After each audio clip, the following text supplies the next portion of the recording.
the major prophet kum chacha. On say me catch was say bomoden na hwe too much GH. On say me kan ye nyane bone pa na kase ye pe wo wiase ya asondin. Asondin ti na Adam wo hu nyame ye no nyam no. Wo hu ne ma bi a wo hwehwehwehwe e wo other place ni ade. Cat won na bomoden na be hwe too much GH be hwe na subscribe bomoden o be hwe pe na wa ye subscribe o subscribe subscribe na subscribe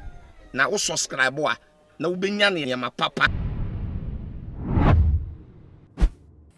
for any ashe for me ma obibia akwaba de batu ma GH elede so medi edi mercical medi dwumedie na eba be so mo ye nsem a adwetwe ne e wo oman mu na yinna ye nim sesi ade ne a trendy apart from say your former president free mu na Mr. Martin Amidun so nsem beto dia sesi anso wo sofo a Chese Ghana how ye popular papa wo difo kwabena tebia ensem bi so a wode beto dwan na Ghana fo aso na sen ene aba asere ne abasa wo mo etwen na dudu na de o madwen kire beto ekiri apart from ordinary ensem beto dwan na bulldog so a wo ye Shatawale manager wo no so aba be kasa ho na wo no dudu na Ghana fo ina ni mo say ya brante yo no eba NDC e ti aba find form na won di NDC mo agro ni o start condemning MPP o mo performance ni o djumedi o mo didie didada sem na insem mo di betu jakra ni say prediction anase obu a wo difo kwabena tewia dia betu jane de on pese besi da or against it on pese president was so His Excellency Nana-Addo Dankwa Akufo-Addo obewe fi atiasefo asase na ne nsem no enchiremu a echire ne se wono no den ya NDC aban no His Excellency ex-president John Dramani Mahama da no den ya this year de omo na mo befa akonya no na so mo befa akonya no na Nana-Addo entiase na wo hu enigene jubilation be koso ni ti da bi onu de won pene so ebe ya Nana-Addo entinase na wo hu se wo tina abaso ni yiwe like etu ade so ase na sitie na se ko bas Nana-Addo wu kra won no obeti ni wasamado wo efiri se onu wan sire Nana-Addo a se NDC aban ni wini no onu wan sire Nana-Addo na enye won bulldog na etiefo wo hwesen ye nsem yi kwo na bulldog nsem wode atudwa na wo susu se ade papa se wo president wo betu anamo abeka nsem bi se dia fa wo president wo ana se onu steady system ni mo den ya NDC aban na be win to onu no our hope na all pray se ne odifo ne be kan ne de enti ko echire kra na Nana-Addo entina si no hu ne yese wo hu na ni nemu no bibisi esi anayen so adwenkyire bia anayen so ye de atudwa na afen so wo behia se be fefutuo so ewo mu ye tina omayi mu na ye koba se dani da ye di empanifuo ho agro ye bomo ye komo ho nsem chechi wo ma na ade papa na afen so ye asofo ya omudani ye prophesy efa aban no MPP a na NDC etiefo mu ndi se sakasaka ye obi na cheso mo bokwan se NC ana efi se ye den ya Ghana ha nipa mienu komrika ba ko ene be wini ankoye MPP ebe NDC ena ni nemu so mo won krofuku a den ya obi ene omo support party ba ko na se ko basa asofo yi dana cheso mu make issues na fufron so beba obebo president awote so a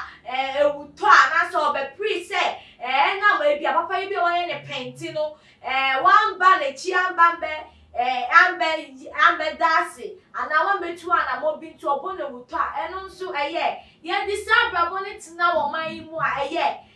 na wo asofo ye se asofo mponi na asori mba nso de dodo na se asori mba nso de odie na wo beye na bebre susu se there be Sunday ye na asofo na omo congregation Ghana fo bebre agi omodi agi omatum enye Ghana nko man bebre agi omatum na wo mu sorry one day eye ni ye be disappoint eye asori mba disappoint eye oman mutimemfo a na eye ne papa na chese Ghana ye koye ni mana ye koye chi na enu ponti ebi nso comment de batu ja na omo nsem omo kan se ni asofo ni ye no ema dudro na nye nsem kan de ebe ya taxes kra kwa ese etumi sorry di asofo e tax se ne ebe bi a tax ne kwa be koma no atumu kakra ana tax ne kwa be momani abo mo ho so kakra na etiefo ni na emu no ewu be hia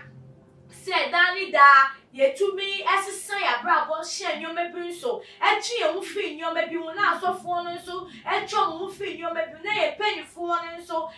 wo munya akonya no nso wo munye senia yese omo ye na nini na emu no election ye mu na ewo no nso ewu be hia se sa kekeke ka ni we na eba ne de bi si etumi edi to nche na ye kogina edu that day na ni hia ni se wo vote a wo no ni a wo pese wo vote man no na ne wa mo weni anda wo no akvote dia man no aside that no me ndi obi echi nkoye bibia na tiefo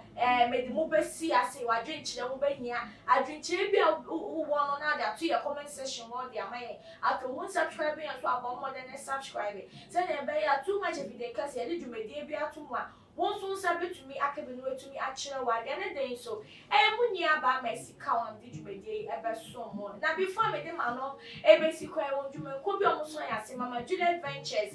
oba pese wo kitchen ye fa na wo wura won na ne wapie de a Mama Juliet number no e wa ase wo ye delivery nria obe show ama woni agi wo kitchen afa loan master so loan within 24 hours ne nyane se we government worker e wo Ghana na wa affordability omo rating so de da for mo dey afa loan master na won boa now urgent project bia into me emba so aha na etiefo me de mo besi that's ne ye besan ehia maka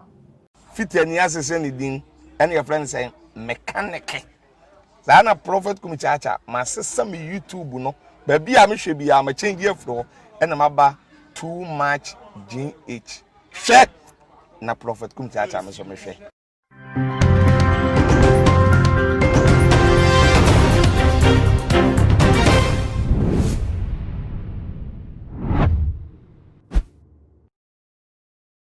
me dey Isaac Odwampo obetun afem the great ampo mbrembren wonu me nka moni ehwe too much GH mu ye too much na me so me ye amo fire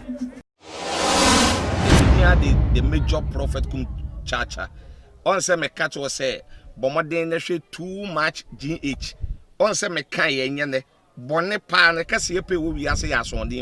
asodin ti na Adam wo hu nyame ye no nyam no wo hu ne ma bi a wo hwehwehwehwe ewo other place ni ade cat won na bomoden na behwe too much GH behwe na subscribe bomoden o behwe pe na wa ye subscribe o subscribe na subscribe na o subscribe a na wo benya ne yama papa a wo pe ahwe nyame hira na ura